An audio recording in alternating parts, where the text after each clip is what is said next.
ಮುಂದೆ ಏನು ತಾವು ತಯಾರಿ ಮಾಡಬೇಕು ಕೌನ್ಸಿಲಿಂಗಿಗೆ? ಈಗಾಗಲೇ ಫಲಿತಾಂಶವನ್ನು ಪ್ರಕಟ ಮಾಡಲಾಗಿದೆ. ನಾವು ಏನು ವೃತ್ತಿಪರ ಕೋರ್ಸ್ಗಳಿಗೆ ಸೀಟನ್ನು ಹಂಚಿಕೆ ಮಾಡ್ತೀವಿ, ಎಲ್ಲ ಕೋರ್ಸುವಾರು ನಾವು ರ್ಯಾಂಕನ್ನು ಪಬ್ಲಿಷ್ ಮಾಡಿದ್ವಿ. ನೆಕ್ಸ್ಟ್ ಕೌನ್ಸಿಲಿಂಗ್ ಯಾವಾಗ ಶುರುವಾಗುತ್ತೆ, ಕೌನ್ಸಿಲಿಂಗ್ ಯಾವ ರೀತಿ ಇರುತ್ತೆ, ಎಷ್ಟು ಸೀಟ್ ಇರುತ್ತೆ ಏನು ಅನ್ನುವಂಥದ್ದು ಸಾಕಷ್ಟು ಪೋಷಕರಿಗೆ ಗೊಂದಲ ಇರುತ್ತೆ.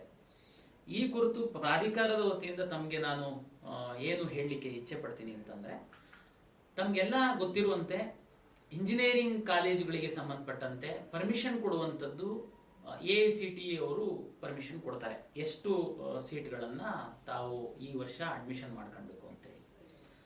ಸಾಕಷ್ಟು ಪೋಷಕರು ಈಗಾಗಲೇ ಸಾಕಷ್ಟು ಕಾಲೇಜಿಗೆ ಓಡಾಡಲಿಕ್ಕೆ ಶುರು ಮಾಡಿಬಿಟ್ಟಿದ್ದಾರೆ.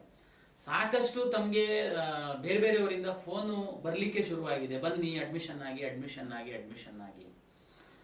ಸಾಕಷ್ಟು ಪೋಷಕರು ವಿದ್ಯಾರ್ಥಿಗಳಿಗೆ ಇಂಜಿನಿಯರಿಂಗ್ ಅಲ್ಲಿ ಒಳ್ಳೆ ರ್ಯಾಂಕ್ ಸಹ ಬಂದಿದೆ, ಆದ್ರೆ ಸಹ ನೀವು ಗೊಂದಲದಲ್ಲಿದ್ದೀರಾ. ಅವ್ರು ಕರಿತಾ ಇದ್ದಾರೆ, ಹೋಗ್ಬೇಕಾ, ಅಡ್ಮಿಷನ್ ಆಗ್ಬೇಕಾ, ಸರ್ಕಾರಿ ಸೀಟ್ ಯಾವಾಗ ಸಿಗುತ್ತೆ ಏನು ಅಂತ.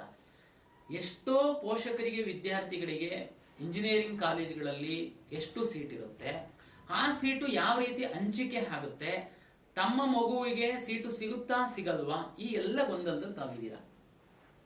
ದಯಮಾಡಿ ಆಸೆಗೆ ಒಳಪಟ್ಟು ನಿಮ್ಮ ಮಗುದು ಒಳ್ಳೆ ರ್ಯಾಂಕ್ ಇದ್ರೆ ಸಹ ತಾವು ಹೋಗಿ ಯಾವುದೋ ಒಂದು ಅನಿವಾರ್ಯವಾಗಿ ಒಂದು ಕಾಲೇಜಿಗೆ ಸೇರಿಸುವಂತಹ ದುಡುಕು ನಿರ್ಧಾರವನ್ನ ತೆಗೆದುಕೊಳ್ಳಬೇಡಿ. ಸಾಕಷ್ಟು ನಮ್ಮ KCET ಎಕ್ಸಾಮ್ ಅಲ್ಲಿ ಎಲ್ಲ ನಗರ ಪ್ರದೇಶದ ವಿದ್ಯಾರ್ಥಿಗಳೇನು ಬರೆಯಲ್ಲ, ಕರ್ನಾಟಕ ರಾಜ್ಯದ ಗ್ರಾಮೀಣ ಪ್ರದೇಶದ ಪ್ರತಿಭಾವಂತ ವಿದ್ಯಾರ್ಥಿಗಳು ಸಹ ತಾವು KCET ಬರೆದಿದ್ದೀರಾ, ಸಾಕಷ್ಟು ಒಳ್ಳೆ ರ್ಯಾಂಕ್ ಅನ್ನ ಸಹ ತೆಗೆದುಕೊಂಡಿದ್ದೀರಾ. ನಾನು ನಿಮಗೆ ಉದಾಹರಣೆ ಸಹಿತ ಯಾವ ರೀತಿ ನಾವು ಕೌನ್ಸಿಲಿಂಗ್ ಅನ್ನ ಮಾಡ್ತೀವಿ, ಬೇಸಿಕ್ ಇನ್ಫಾರ್ಮೇಶನ್ ಅನ್ನ ನಿಮಗೆ ನಾನು ಕೊಡ್ಲಿಕ್ಕೆ ಇಚ್ಛೆ ಪಡ್ತೀನಿ. ಕೌನ್ಸಿಲಿಂಗ್ ಯಾವ ರೀತಿ ಆಗುತ್ತೆ, ಯಾವ ರೀತಿ ಆಪ್ಷನ್ ಎಂಟ್ರಿ ಮಾಡೋದು, ಅದೆಲ್ಲ ಮುಂದಿನ ದಿನಗಳಲ್ಲಿ ಹೇಳೋಣ. ಸದ್ಯಕ್ಕೆ ತಮಗೆಲ್ಲ ಗೊತ್ತಿದೆ, ಕರ್ನಾಟಕ ರಾಜ್ಯದಲ್ಲಿ ಎಲ್ಲ ವೃತ್ತಿಪರ ಕೋರ್ಸ್ಗಳಿಗೆ ನಾವು ಒಮ್ಮೆಗೇನೆ ಸೀಟ್ ಹಂಚಿಕೆಯನ್ನ ಮಾಡ್ತೀವಿ. Medical, dental, AYUSH, engineering, pharm sciences ಅಲ್ಲಿ veterinary, agriculture, horticulture, forestry, nursing, D.Pharm ಇದೆಲ್ಲದಕ್ಕೂ ಮಾಡ್ತೀವಿ. ತಮ್ಗೆ ಗೊತ್ತಿದೆ, ಅದೆಲ್ಲದಕ್ಕೂ ರ್ಯಾಂಕ್ ಕೊಡ್ತೀವಿ. ಬಟ್ ಆದರೆ ನೀಟ್ ಎಕ್ಸಾಮ್ ರ್ಯಾಂಕಿನ ಆಧಾರದಲ್ಲಿ ನಾವು ಮೆಡಿಕಲ್, ಡೆಂಟಲ್, ಆಯುಷ್ಗೆ ಸೀಟ್ ಹಂಚಿಕೆ ಮಾಡುವಂಥದ್ದು ತಮಗೆಲ್ಲ ಗೊತ್ತಿದೆ. ಈಗಾಗಲೇ ತಾವು KEN ಅಲ್ಲಿ ರಿಜಿಸ್ಟ್ರೇಷನ್ ಸಹ ಮಾಡಿದ್ದೀರಾ, CET ಬರೆದಿದ್ರೆ, ಕೆಲವರು ನೀಟ್ ಎಕ್ಸಾಮ್ ಮಾತ್ರ ಬರೆಯುವಂಥವ್ರು ಸಹ ನಮ್ಮಲ್ಲಿ ರಿಜಿಸ್ಟ್ರೇಷನ್ ಮಾಡಿದ್ದೀರಾ, ನೀಟ್ ಎಕ್ಸಾಮ್ ಸಹ ಆಗಿದೆ. ಫಸ್ಟ್ ನಿಮಗೆ ಹೇಳುವಂಥದ್ದು, ನಮ್ಮ ಎಲ್ಲ ಕೌನ್ಸಿಲಿಂಗ್ ಪ್ರಕ್ರಿಯೆ ಶುರು ಆಗ್ಬೇಕಂತಂದ್ರೆ ನೀಟ್ ರಿಸಲ್ಟ್ ಬರಬೇಕು, 1 ಪಾಯಿಂಟ್. ಎರಡನೇದು, ಯಾವ್ಯಾವ ಕಾಲೇಜಲ್ಲಿ ಎಷ್ಟೆಷ್ಟು ಸೀಟ್ಗಳಿಗೆ ಈ ವರ್ಷ AICTE ಮತ್ತೆ ಕರ್ನಾಟಕ ರಾಜ್ಯ ಸರ್ಕಾರ ಪರ್ಮಿಷನ್ ಕೊಟ್ಟಿದೆ, ಆ ಸೀಟಿನ ಮಾಹಿತಿ ಪ್ರಾಧಿಕಾರಕ್ಕೆ ಬರಬೇಕು. ಈ ಎರಡೂ ಬಂದಿಲ್ಲ. ನೀವು ಕಾಲೇಜಿಗೆ ಅಡ್ಮಿಷನ್ ಕರೀತಾರೆ ಅಂತಂದ್ರೆ ಸದ್ಯಕ್ಕೆ ತಕ್ಷಣಕ್ಕೆ ಹೋಗುವಂಥದ್ದಕ್ಕೆ ಆತುರ ಪಡುವಂತಹ ಅಗತ್ಯ ಇಲ್ಲ.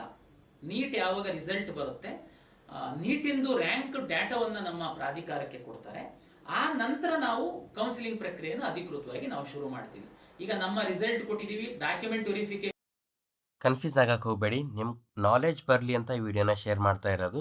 ಸೊ ಆದಷ್ಟು ನಿಮ್ಮ ಎಲ್ಲ ಸ್ಟೂಡೆಂಟ್ಸ್ಗೆ, ಯಾರಾದರೂ ಪೇರೆಂಟ್ ನೋಡ್ತಿದ್ರೆ ನಿಮ್ಮ ಮಕ್ಕಳಿಗೆ ಶೇರ್ ಮಾಡಿ, ಯಾರಾದರೂ ಕಾಲೇಜ್ ಸ್ಟಾಫ್ ನೋಡ್ತಾ ಇದ್ದರೆ ನಿಮ್ಮ ಕಾಲೇಜ್ ಗ್ರೂಪಲ್ಲಿ ಶೇರ್ ಮಾಡಿ, ಮತ್ತು ಫ್ರೆಂಡ್ಸ್ ನೋಡ್ತಾ ಇದ್ರು ಕೂಡ ನಿಮ್ಮ ಫ್ರೆಂಡ್ಸ್ ಗ್ರೂಪಲ್ಲಿ ಶೇರ್ ಮಾಡ್ಕೊಳ್ಳಿ. ಏನಕ್ಕಂತಂದರೆ ಈ ವರ್ಷ ಪ್ರೀ ರೌಂಡ್ ಅಂತಂದರೆ ನಿಮಗೆ ಪ್ರಾಕ್ಟೀಸ್ ರೌಂಡ್ ಅನ್ಕೊಳ್ಳಿ, ಅದ್ರ ಬಗ್ಗೆ ಏನು ತಲೆ ಕೆಡ್ಸ್ಕೊಳ್ಕೋಬೇಡಿ. ಕಾಲೇಜ್ ಅಣ್ಣ ಓಕೆ, ನಾವು ಪ್ರಾಮಿಸ್ ಮಾಡ್ತೀವಿ, 100% ನಾವು ಪ್ರಾಮಿಸ್ ಮಾಡ್ತೀವಿ. KCET 2026 ಸ್ಟೂಡೆಂಟ್ಸು ಯಾರೆಲ್ಲ ನಮ್ಮನ್ನು ಸಬ್ಸ್ಕ್ರೈಬ್ ಮಾಡಿರ್ತಾರೆ, ನಮ್ಮನ್ನು ನಂಬಿರ್ತಾರೆ, ಅವ್ರಿಗೆ ನಾವು ಎಂದೆಂದಿಗೂ ರಾಂಗ್ ಇನ್ಫಾರ್ಮೇಷನ್ ಕೊಡೋದಿಲ್ಲ, ಮತ್ತು 100% ನಾನು ಸಪೋರ್ಟ್ ಮಾಡಿರ್ತೀನಿ. ಸೊ ಅದ್ರ ಸಲುವಾಗಿ ನೈಟ್ 2 ಗಂಟೆವರೆಗೂ 3 ಗಂಟೆವರೆಗೂ ಕಮೆಂಟಿಗೆ ರಿಪ್ಲೈ ಮಾಡ್ತಾ ಇದ್ದೀವಿ, ಮತ್ತು ನಿಮಗೆ ಒಳ್ಳೆ ರೀತಿಯ ಗೈಡ್ ಮಾಡಬೇಕಂತ ವೀಡಿಯೋಸ್ನ ಮಾಡ್ತಾ ಇದ್ದೀವಿ. ಸೊ ಏನು ಮಾಡೋದು ಬೇಕಾಗಿಲ್ಲ, ನೀವು ಸಬ್ಸ್ಕ್ರೈಬ್ ಮಾಡಿ, ನಿಮ್ಮ ಫ್ರೆಂಡ್ಸ್ಗೆ ಕೂಡ ಸಬ್ಸ್ಕ್ರೈಬ್ ಮಾಡೋಕ್ಕೆ ಹೇಳಿ. ನೀವು ಯಾವುದೇ ಒಂದು ರೀತಿ ಮಿಸ್ಟೇಕ್ ಮಾಡ್ಕೊಳಕ್ಕಾಗಲ್ಲ, ಆ ರೀತಿ ನಾವು ನೋಡಿರ್ತೀವಿ. ಏನಕ್ಕಂತಂದರೆ ಇವಾಗ ಒಂದು ನಾನು ನಿಮಗೆ ರಿಯಲ್ ಆಗಿ ತೋರಿಸ್ತೀನಿ ನೋಡಿ. ಇಲ್ಲಿ ನೋಡಿ, ಒಬ್ಬರು ನಮಗೆ ಕಮೆಂಟ್ ಹಾಕಿದ್ರು, ಅವ್ರೇನೋ ವೆರಿಫಿಕೇಷನ್ ಸ್ಲಿಪ್ ಡೌನ್ಲೋಡ್ ಮಾಡ್ಕೊಳಕ್ಕಾಗ್ತಿಲ್ಲ ಅಂತ. ಸೊ ಅವ್ರಿಗೆ ನಾವೇ ಕರೆಕ್ಟಾಗಿ ಸಜೆಸ್ಟ್ ಮಾಡಿಬಿಟ್ಟು ಏನು ಮಾಡ್ಬೇಕನ್ನೋದನ್ನ ಕ್ಲಿಯರಾಗಿ ಹೇಳಿದ್ವಿ. ಹಂಗಂತ ಯಾರು ವಾಟ್ಸಪ್ ಮೆಸೇಜ್ ಹಾಕಕ್ಕೆ ಹೋಗಬೇಡಿ, ಕಾಲ್ ಮಾಡೋಕ್ಕೆ ಹೋಗಬೇಡಿ. ವಾಟ್ಸಪ್ ಮೆಸೇಜು ಕಾಲ್ ಎಲ್ಲನೂ ಬೇರೆ ಕಾಲ್ ಸೆಂಟರ್ ಪರ್ಸನ್ ಯೂಸ್ ಮಾಡ್ತಾ ಇರ್ತಾರೆ, ಹ್ಯಾಂಡಲ್ ಮಾಡ್ತಾ ಇರ್ತಾರೆ. ನಿಮಗೆ ಕರೆಕ್ಟಾದ ಇನ್ಫಾರ್ಮೇಷನ್ ಸಿಗೋಲ್ಲ. ನಿಮಗೆ ಕರೆಕ್ಟ್ ಇನ್ಫಾರ್ಮೇಷನ್ ಸಿಗಬೇಕಂದ್ರೆ ಕಮೆಂಟ್ ಹಾಕಿರಿ, ನಾವು 100% ನಿಮಗೆ ಕರೆಕ್ಟಾಗಿ ಇನ್ಫಾರ್ಮೇಷನ್ನ ಶೇರ್ ಮಾಡ್ತಾ ಹೋಗ್ತೀವಿ. ಈ ವಿಡಿಯೋನ ಕಂಟಿನ್ಯೂ ನೋಡಿ. ವಿಶೇಷ ಚೇತನರು ಇರ್ತಾರೆ, ಅವರಿಗೆ ಪರಿಶೀಲನೆ ಕಾರ್ಯವನ್ನು ನಾವು 3ನೇ ತಾರೀಕಿಂದ ಮಾಡ್ತಾ ಇದೀವಿ.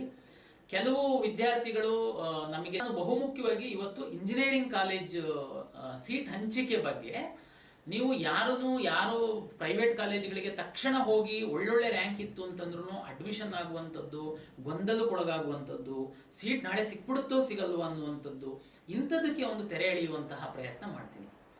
ಕರ್ನಾಟಕ ರಾಜ್ಯ ಸರ್ಕಾರ ಹಾಗೂ ಖಾಸಗಿ ಇಂಜಿನಿಯರಿಂಗ್ ಕಾಲೇಜುಗಳ ಒಕ್ಕೂಟ ಇಬ್ಬರೂ ಒಂದು ಒಪ್ಪಂದವನ್ನು ಮಾಡಿಕೊಂಡಿದ್ದಾರೆ. ಈ ಒಪ್ಪಂದದ ಪ್ರಕಾರ ಕರ್ನಾಟಕ ರಾಜ್ಯದಲ್ಲಿರುವಂತಹ 4-5 ಕೆಟಗರಿದು ಕಾಲೇಜು ಬರುತ್ತೆ. ನಾನು ಬಹುಮುಖ್ಯವಾಗಿ ಹೇಳುವಂಥದ್ದು ಸರ್ಕಾರಿ ಕಾಲೇಜುಗಳು. ರಾಜ್ಯದಲ್ಲಿ 16 ಸರ್ಕಾರಿ ಇಂಜಿನಿಯರಿಂಗ್ ಕಾಲೇಜುಗಳಿದೆ. ಅನುದಾನಿತ ಕಾಲೇಜುಗಳು, ರಾಜ್ಯ ಸರ್ಕಾರ ಅನುದಾನ ಕೊಡುವಂತಹ 9 ಕಾಲೇಜುಗಳಿದೆ. ಸರ್ಕಾರಿ ಕಾಲೇಜುಗಳಲ್ಲಿ 100 ಸೀಟ್ ಇತ್ತು. ಉದಾಹರಣೆ ನಾನು ಹೇಳ್ತೀನಿ, ಒಂದು ಬ್ರಾಂಚ್ಗೆ ಹೇಳ್ತೀನಿ. ಉದಾಹರಣೆಗೆ ಒಂದು ಸರ್ಕಾರಿ ಕಾಲೇಜಲ್ಲಿ ಕಂಪ್ಯೂಟರ್ ಸೈನ್ಸ್ ಅಲ್ಲಿ 100 ಸೀಟ್ ಅಡ್ಮಿಷನ್ ಮಾಡ್ಕೊಳ್ಳುವಂಥದ್ದಕ್ಕೆ ಅನುಮತಿ ಇದೆ ಅಂತ ಭಾವಿಸಿದ್ರೆ 100 ಸೀಟುಗಳನ್ನು ಸಹ ಕರ್ನಾಟಕ ಪರೀಕ್ಷಾ ಪ್ರಾಧಿಕಾರ ಹಂಚಿಕೆಯನ್ನ ಮಾಡುತ್ತೆ. ದಯಮಾಡಿ ಅರ್ಥ ಮಾಡ್ಕೊಳ್ಳಿ. 9 ಅನುದಾನಿತ ಕಾಲೇಜುಗಳಿದೆ. ಆ ಅನುದಾನಿತ ಕಾಲೇಜುಗಳಲ್ಲಿ ಅನುದಾನಿತ ಕೋರ್ಸ್ಗಳೇನಿದೆ ಅದಕ್ಕೆ 100 ಸೀಟ್ ಏನಾದ್ರೂ ಇತ್ತು ಅಂತಂದ್ರೆ 95 ಸೀಟ್ಗಳನ್ನ ಕರ್ನಾಟಕ ಪರೀಕ್ಷಾ ಪ್ರಾಧಿಕಾರವೇ ಹಂಚಿಕೆಯನ್ನ ಮಾಡುತ್ತೆ. ದಯಮಾಡಿ ಅರ್ಥ ಮಾಡ್ಕೊಳ್ಳಿ. ಅಂದ್ರೆ ಸರ್ಕಾರಿ 16 ಕಾಲೇಜಲ್ಲಿ ಪೂರ್ತಿ ನಾವೇ ಅಲಾಟ್ ಮಾಡ್ತೀವಿ. ಅನುದಾನಿತ ಕಾಲೇಜುಗಳು 9 ಏನಿದೆ ಅದರಲ್ಲಿ ಅನುದಾನಿತ ಕೋರ್ಸ್ಗಳ 95% ಸೀಟ್ಗಳನ್ನು ನಾವೇ ಅಲಾಟ್ ಮಾಡ್ತೀವಿ. ಇನ್ನು ನಿಮಗೆ ನೆಕ್ಸ್ಟ್ ಅನುದಾನ ರಹಿತ ಅಂದ್ರೆ ಖಾಸಗಿ ಕಾಲೇಜುಗಳು. ಇದು ರಾಜ್ಯದಲ್ಲಿ ತುಂಬಾ ಖಾಸಗಿ ಕಾಲೇಜುಗಳಿದಾವೆ. ನಮ್ಮ ರಾಜ್ಯ ಸರ್ಕಾರ ಮತ್ತೆ ಅವರ ಒಪ್ಪಂದದ ಪ್ರಕಾರ ಯಾವುದೋ ಒಂದು ಖಾಸಗಿ ಕಾಲೇಜಲ್ಲಿ, ಉದಾಹರಣೆಗೆ ನಾನು ಹೇಳ್ತೀನಿ, ಒಂದು ಖಾಸಗಿ ಕಾಲೇಜಲ್ಲಿ ಉದಾಹರಣೆಗೆ ಎಲ್ಲಾ ಬ್ರಾಂಚ್ಗಳು ಸೇರಿ 1000 ಸೀಟ್ ಇದೆ ಅಂತ ಭಾವಿಸೋಣ. Computer science, civil, mechanical, automobile, AI ಇದೆಲ್ಲ ಸೇರಿ 1000 ಸೀಟ್ಗಳು ಒಂದು ಖಾಸಗಿ ಕಾಲೇಜಲ್ಲಿ ಇದೆ. ಅರ್ಥ ಮಾಡ್ಕೊಳ್ಳಿ. 450 ಸೀಟುಗಳನ್ನ ಕರ್ನಾಟಕ ಪರೀಕ್ಷಾ ಪ್ರಾಧಿಕಾರ ಹಂಚಿಕೆ ಮಾಡುತ್ತೆ. 1000 ಸೀಟಲ್ಲಿ 450 ಸೀಟುಗಳನ್ನ ನಾವು ಹಂಚಿಕೆ ಮಾಡ್ತೀವಿ. ನಾನು ಉದಾಹರಣೆ ಹೇಳ್ತೀನಿ ತಮಗೆ. ಇನ್ನ ಉಳಿದಿದ್ದು ಯಾರು ಮಾಡ್ತಾರೆ? ತಮ್ಮ ಮಾಹಿತಿಗೋಸ್ಕರ ಹೇಳ್ತೀನಿ. 1000 ಸೀಟಲ್ಲಿ ನಮ್ಮ ಒಂದು ಸರ್ಕಾರ ಮತ್ತೆ ಖಾಸಗಿ ಕಾಲೇಜುಗಳ ಒಪ್ಪಂದದ ಪ್ರಕಾರ 450 ಸೀಟು ಅಂದ್ರೆ 45% ಸೀಟುಗಳನ್ನ ನಾವು ಹಂಚಿಕೆ ಮಾಡ್ತೀವಿ. 30% ಸೀಟುಗಳನ್ನ ಕಾಮೆಟ್ಕೆ ಅಂತೇಳಿ ಅವ್ರದ್ದು ಒಂದು ಅಸೋಸಿಯೇಷನ್ ಅವ್ರು ಎಕ್ಸಾಮ್ ಮಾಡ್ತಾರೆ, ಅವರು ಹಂಚಿಕೆ ಮಾಡ್ತಾರೆ. ಇನ್ನು ಉಳಿಯುವಂತಹ 25% ಸೀಟ್ಗಳೇನಿದೆ ಅದು ಮಾತ್ರ ಆ ಕಾಲೇಜಿನ ಆಡಳಿತ ಮಂಡಳಿಯವರು ಮ್ಯಾನೇಜ್ಮೆಂಟ್ ಕೋಟಾ ಮತ್ತೆ NRI ಅಂತೇಳಿ ಅವರಿಗೆ ಅಡ್ಮಿಷನ್ ಮಾಡ್ಕೊಂತಾರೆ. ಕಾಮೆಟ್ಕೆ ಮತ್ತೆ ಸರ್ಕಾರಿ ಕೋಟಾ ಏನ್ ಹೇಳಿದಲ್ಲ ನಾನು 45%, ಈ ಎರಡಕ್ಕೂ ಸರ್ಕಾರವೇ ಫೀಸ್ ನಿಗದಿಪಡಿಸುತ್ತೆ. ನೀವು ಅರ್ಥ ಮಾಡ್ಕೊಳ್ಳಿ. 1000 ಸೀಟು ಒಂದು ಖಾಸಗಿ ಕಾಲೇಜಲ್ಲಿ ಇದೆ ಅಂತಂದ್ರೆ ಕಾಮೆಟ್ಕೆಗೆ 300 ಸೀಟು, ಕರ್ನಾಟಕ ಪರೀಕ್ಷಾ ಪ್ರಾಧಿಕಾರ 450 ಸೀಟು, ಇನ್ನ 250 ಸೀಟು ಮ್ಯಾನೇಜ್ಮೆಂಟ್ ಅಲಾಟ್ ಮಾಡುತ್ತೆ. ನೀವು ಒಳ್ಳೆ ರ್ಯಾಂಕ್ ನಿಮ್ಮ ಮಗುಗಿದ್ರು ನೀವು ಯಾಕೆ ಗಡಿಬಿಡಿ ಮಾಡ್ತೀರಾ? ಪ್ರಾಧಿಕಾರ ಕೌನ್ಸಿಲಿಂಗ್ ಮಾಡೋ ತನಕ ದಯಮಾಡಿ ವೆಯ್ಟ್ ಮಾಡಿ. ಆಮೇಲೆ ಈ ಸರಿ ನಾವು ಖಾಸಗಿ ಕಾಲೇಜವರಿಗೆ ಸಹ ರಿಕ್ವೆಸ್ಟ್ ಮಾಡಿದೀವಿ, ನಮ್ಮ ಕೌನ್ಸಿಲಿಂಗು ಶುರುವಾದ ನಂತರ ಅಂದ್ರೆ 1 ರೌಂಡ್ ನಂತರ ತಾವು ಕಾಮೆಟ್ಕೆದು ಕೌನ್ಸಿಲಿಂಗ್ ಶುರು ಮಾಡಿ ಅಂತ ರಿಕ್ವೆಸ್ಟ್ ಮಾಡಿದೀವಿ. ಕೆಲವು ಮಗು ನಮ್ಮಲ್ಲೂ ಸಿಇಟಿ ಬರ್ದಿರ್ಬೋದು, ಕಾಮೆಟ್ಕೆನಲ್ಲೂ ಬರ್ದಿರ್ಬೋದು. ನಮ್ಮಲ್ಲಿ ಸೀಟ್ ಸಿಕ್ತು ಅಂತಂದ್ರೆ ನೀವು ಕಾಮೆಟ್ಕೆಗೆ ಹೋಗಾಗತ್ತೆ ಇಲ್ಲ. ಫೀಸ್ ಬಗ್ಗೆ ಬರಲ್ಲ. ಮತ್ತೆ ಸರ್ಕಾರಿಗೆ ಏನಿದೆ ಅದು ರಾಜ್ಯ ಸರ್ಕಾರವೇ ನಿಗದಿಪಡಿಸುತ್ತೆ. ನಾವು ಇಬ್ರು ಒಪ್ಪಿ ನಿಗದಿಪಡಿಸುವಂಥದ್ದು. ತಾವು ನೋಡ್ಬೋದು ನಮ್ಮ ವೆಬ್ಸೈಟ್ ಅಲ್ಲಿ, ಅದು ಕಳೆದ ವರ್ಷ ಏನಿತ್ತು ಅದಕ್ಕೆ 7.5% ಜಾಸ್ತಿ ನಾವು ಫೀಸನ್ನ ನಿಗದಿಪಡಿಸಿದೀವಿ. ಮತ್ತೆ ಇನ್ಯಾವ್ದು ಕಾಲೇಜ್ ಉಳಿತು ರಾಜ್ಯದಲ್ಲಿ? ಗೌರ್ಮೆಂಟ್ ಹೇಳಿದೀನಿ, ಅನುದಾನಿತ ಹೇಳಿದೀನಿ, ಖಾಸಗಿ ಕಾಲೇಜುಗಳಲ್ಲಿ 2 ರೀತಿ ಬರುತ್ತೆ. ಒಂದು ನಾನೀಗ ಹೇಳಿದೆ, ಬಹುತೇಕ ಖಾಸಗಿ ಕಾಲೇಜುಗಳು, ಅದರಲ್ಲಿ ಕೆಲವೊಂದು ಮೈನಾರಿಟಿ ಇನ್ಸ್ಟಿಟ್ಯೂಷನ್ಸ್ ಇದೆ. ಅಂದ್ರೆ ಮೈನಾರಿಟಿ ಇನ್ಸ್ಟಿಟ್ಯೂಷನ್ಸ್ ಅಂತಂದ್ರೆ ಆ ಒಂದು ಸಮುದಾಯದವರು ಅವರೇ ನಡೆಸುವಂಥದ್ದು. ರಾಜ್ಯ ಸರ್ಕಾರ ಅವರಿಗೆ ಮೈನಾರಿಟಿ ಸ್ಟೇಟಸ್ ಅನ್ನ ಕೊಟ್ಟಿದೆ. ಅಂತಹ ಕಾಲೇಜುಗಳಲ್ಲಿ ಕರ್ನಾಟಕ ಪರೀಕ್ಷಾ ಪ್ರಾಧಿಕಾರ 40% ಸೀಟ್ಗಳನ್ನ ಹಂಚಿಕೆ ಮಾಡುತ್ತೆ. ಈಗ ಅಲ್ಲಿ ನಾನು ಹೇಳಿದೆ ಪ್ಯೂರ್ ಖಾಸಗಿ ಕಾಲೇಜ್ ಇದೆ, ಅದು ಮೈನಾರಿಟಿ ಸ್ಟೇಟಸ್ ಇಲ್ಲ ಅಂತಂದ್ರೆ 1000 ಅವ್ರ ಕಾಲೇಜಿಗೆ AICTE ಪರ್ಮಿಷನ್ ಕೊಟ್ಟಿದೆ ಅಂತಂದ್ರೆ 450 ಸೀಟನ್ನ ನಾವು ಹಂಚಿಕೆ ಮಾಡ್ತೀವಿ. ಅದೇ ಮೈನಾರಿಟಿ ಇನ್ಸ್ಟಿಟ್ಯೂಷನ್ಸ್ ಬಂತು ಅಂತಂದ್ರೆ ಅಲ್ಲಿ 1000 ಸೀಟ್ಗಳಿದೆ ಅಂತಂದ್ರೆ ಕರ್ನಾಟಕ ಪರೀಕ್ಷಾ ಪ್ರಾಧಿಕಾರ ರ್ಯಾಂಕ್ ಆಧರಿಸಿ 400 ಸೀಟ್ಗಳನ್ನ ಹಂಚಿಕೆಯನ್ನ ಮಾಡುತ್ತೆ. ಅದೇ ರೀತಿ ನಿಮಗೆ ಡೀಮ್ಡ್ ವಿಶ್ವವಿದ್ಯಾಲಯಗಳು, ಖಾಸಗಿ ವಿಶ್ವವಿದ್ಯಾಲಯಗಳು ಬರುತ್ತೆ, ಅದು ತುಂಬಾ ನಂಬರ್ ಕಡಿಮೆ ಇದೆ. ಅಲ್ಲಿ ಸಹ 40% ಸೀಟ್ಗಳನ್ನು ನಾವೇನೆ ಅಲಾಟ್ ಮಾಡ್ತೀವಿ. ಅರ್ಥ ಮಾಡಿ ಪೋಷಕರೇ, ಕಳೆದ ವರ್ಷ 79,000 ಇಂಜಿನಿಯರಿಂಗ್ ಸೀಟ್ಗಳನ್ನ ಕರ್ನಾಟಕ ಪರೀಕ್ಷಾ ಪ್ರಾಧಿಕಾರ ಹಂಚಿಕೆ ಮಾಡುವಂತದ್ದಕ್ಕೆ ನಮಗೆ ಪರ್ಮಿಷನ್ ಇತ್ತು. ಈ ವರ್ಷ 79,000ಕ್ಕಿಂತ ಸ್ವಲ್ಪ ಜಾಸ್ತಿನೇ ಆಗುತ್ತೆ ಹೊರತು ಕಡಿಮೆ ಅಂತೂ ಆಗಲ್ಲ. ಹಾಗಾಗಿ ನೀವು ದಯಮಾಡಿ ಗಡಿಬಿಡಿ ಮಾಡದೆ ತಾಳ್ಮೆಯಿಂದ ನಮ್ಮ ಕೌನ್ಸಿಲಿಂಗಿಗೆ ವೆಯ್ಟ್ ಮಾಡಿ. ಓಕೆ, ಅಲ್ಲಿವರೆಗೆ ಏನು ಮಾಡೋದು, ಅವರು ಇವರು ಫೋನ್ ಮಾಡ್ತಿರ್ತಾರೆ, ನಮ್ಮ ಮಗುಗೆ ಸಿಗುತ್ತೋ ಸಿಗಲ್ವೋ, ನನ್ನ ಮಗುದು 20,000 ರ್ಯಾಂಕ್ ಇದೆ, 25,000 ರ್ಯಾಂಕ್ ಇದೆ, ಯಾವ ಕಾಲೇಜ್ ಸಿಕ್ಬಿಡ್ಬೋದು, ಅದು ಒಳ್ಳೆ ಕಾಲೇಜ್ ಇದೆಯಾ, ಇದು ಒಳ್ಳೆ ಕಾಲೇಜ್ ಇದೆಯಾ, ಇದೆಲ್ಲ ಗೊಂದಲಗಳು ಸಾಮಾನ್ಯವಾಗಿ. ಸ್ಟೂಡೆಂಟ್ಸ್, ನಾನು ಕಾಲೇಜ್ ಅಣ್ಣ ಗೈಡಿಂದ ಹೇಳೋದು ಇಷ್ಟೇ ನಿಮಗೆ. ಪೇರೆಂಟ್ಸ್, ನಿಮಗೂ ನಿಮ್ಮ ಮಗುದು ಎಷ್ಟೇ ರ್ಯಾಂಕ್ ಇರಲಿ ಕಂಪಲ್ಸರಿ ಕಾಲೇಜ್ ಸಿಕ್ಕೇ ಸಿಗುತ್ತೆ. ಬಟ್ ಅಷ್ಟೇ ಟಾಪ್ ಕಾಲೇಜ್ ಇರೋದಿಲ್ಲ, ಮಿಡಿಲ್ ಕಾಲೇಜ್ ಇರುತ್ತೆ, ಇಲ್ಲ ಸ್ವಲ್ಪ ಇರಲಾರ್ದೇ ಇರೋ ಬ್ರ್ಯಾಂಚ್ನ ಸಿಗುತ್ತೆ. ಸೊ ಅದಕ್ಕೋಸ್ಕರ ನೀವು ಏನು ಮಾಡ್ತೀರಾ ಅಂತಂದರೆ, ಏನು ಟೆನ್ಷನ್ ಆಗಕ್ಕೆ ಹೋಗಬೇಡಿ, ಯಾವುದು ಮ್ಯಾನೇಜ್ಮೆಂಟ್ ಸೀಟ್ ಮಾಡ್ಕೊಳಕ್ಕೆ ಹೋಗಬೇಡಿ. ಮತ್ತು ನಾವು ನಿಮಗೆ ಫ್ರೀಯಾಗಿ ಆಪ್ಷನ್ ಎಂಟ್ರಿ ಲಿಸ್ಟ್ನ ರೆಡಿ ಮಾಡಿ ಶೇರ್ ಮಾಡ್ತೀವಿ. ಅದ್ರ ಬಗ್ಗೆನೂ ಕೂಡ ವೀಡಿಯೋ ಮಾಡ್ತೀನಿ ಫ್ರೀ. ಯಾವುದೇ ರೀತಿಯ ಅಮೌಂಟ್ ಬೇಡ ನಿಮ್ಮ ಕಡೆಯಿಂದ ನಮಗೆ. ನಮ್ಮ ಟೀಮ್ ಏನು ಮಾಡ್ತಿದೆ, ರೆಡಿ ಮಾಡ್ತಾ ಇದೆ. 50,000 ಇದ್ದರೆ ಯಾವುದು ಕಾಲೇಜ್ ಹಾಕಬೇಕು, 1,00,000 ರ್ಯಾಂಕ್ ಇದ್ದರೆ ಯಾವ್ದು ಕಾಲೇಜ್ ಹಾಕಬೇಕು, 1.5 ಲಕ್ಷ ರ್ಯಾಂಕ್ ಇದ್ದರೆ ಯಾವ ಕಾಲೇಜ್ ಆಪ್ಷನ್ ಎಂಟ್ರಿಯಲ್ಲಿ ಹಾಕಬೇಕು ಅನ್ನೋದನ್ನ ರೆಡಿ ಮಾಡ್ತಾ ಇದೆ. ಸೊ ಅದನ್ನು ನಾನು ನಿಮಗೆ ಶೇರ್ ಮಾಡಿರ್ತೀನಿ, ಪ್ರೈವೇಟಾಗಿ ನಿಮಗೆ ಶೇರ್ ಮಾಡಿರ್ತೀನಿ. ಯಾಕಂದರೆ ಬೇರೆ ಯೂಟ್ಯೂಬ್ ಚಾನಲ್ ಅವರು ಮತ್ತು ಅದನ್ನೇ ತೊಗೊಂಡ್ಬಿಟ್ಟು ಉಜ್ಜಾಡ್ಬಿಕೊಂಡು ಬಿಡ್ತಾರೆ. ಸೊ ಅದಕ್ಕೋಸ್ಕರ ನಾನು ನಿಮಗೆ ಕ್ಲಿಯರಾಗಿ ಶೇರ್ ಮಾಡ್ತೀನಿ. ಯಾವ ಮೆಥಡಲ್ಲಿ ಶೇರ್ ಮಾಡ್ತೀನಿ ಅನ್ನೋದು ನೆಕ್ಸ್ಟ್ ವೀಡಿಯೋದಲ್ಲಿ ಹೇಳಿರ್ತೀವಿ. ಸೊ ಅದಕ್ಕೋಸ್ಕರ ಕಾಲೇಜ್ ಅಣ್ಣ ಗೈಡ್ ಯೂಟ್ಯೂಬ್ ಚಾನಲ್ನ ಸಬ್ಸ್ಕ್ರೈಬ್ ಆಗಿರಿ. ಎಲ್ಲ ಕಾಲೇಜ್ ಲಿಸ್ಟು, ಟಾಪ್ 10 ಕಾಲೇಜ್ ಅಷ್ಟೇ ಅಲ್ಲ, ಎಲ್ಲ ಕರ್ನಾಟಕದಲ್ಲಿರೋ ಕಾಲೇಜ್ ಲಿಸ್ಟ್ನ ಆಪ್ಷನ್ ಎಂಟ್ರಿ ನಮ್ಮ ಸ್ಟೂಡೆಂಟ್ಸ್ ರೆಡಿ ಮಾಡ್ಕೊಂಡಿದ್ದಾರೆ. ಅವ್ರು ಏನು ರೆಡಿ ಮಾಡ್ಕೊಂಡಿದ್ದಾರೆ ಅದು ರಿವ್ಯೂ ಮಾಡ್ತಿದ್ದಾರೆ ನಮ್ಮ ಟೀಮ್ ಅವರು. ಅದನ್ನು ನಾನು ನಿಮಗೆ ಶೇರ್ ಮಾಡೋಕ್ಕೆ ಇಷ್ಟಪಡ್ತೀನಿ. ಸರಿನಾ?